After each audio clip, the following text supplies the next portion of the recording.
Sembrava non certo risolta, ma almeno tamponata la questione rifiuti nell'Agrigentino e soprattutto sembrava essere rientrato lo stato di agitazione dei lavoratori del lato Gesa G2. Eppure adesso torna a riproporsi lo spauracchio di un ennesimo sciopero. Già nelle prossime ore i lavoratori delle ditte potrebbero infatti proclamare un nuovo sciopero per il mancato pagamento degli stipendi arretrati e dunque potrebbero ripresentarsi le solite immagini indecorose per la città. Dunque cassonetti stracolmi di spazzatura maleodorante, cani randagi e topi che disseminano i rifiuti dappertutto. Insomma, le solite, ormai consuete e deleterie conseguenze per gli utenti.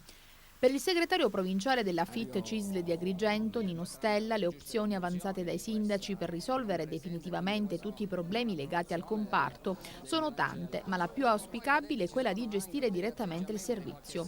Opzione quest'ultima attuabile solo nel caso in cui, dice Stella, i comuni interessati, oltre a disporre della necessaria copertura finanziaria, fossero anche in grado di appianare i debiti pregressi, che ad oggi ammontano a parecchi milioni di euro.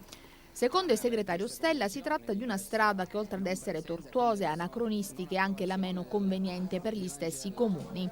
Tra l'altro nessun comune, prosegue, con le proprie piante organiche potrebbe in nessun modo garantire un servizio efficiente e i sindaci si ritroverebbero nella paradossale situazione di dover operare nuove assunzioni, peraltro vietate tassativamente. Da qui il suo invito ai sindaci affinché, conclude Stella, possano abbandonare gli atteggiamenti demagogici degli ultimi mesi per costruire insieme alle forze sociali una piattaforma di rilancio vincente.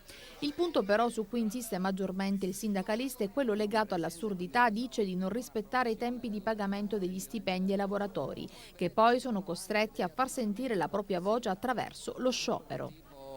Siculiana che con l'inversione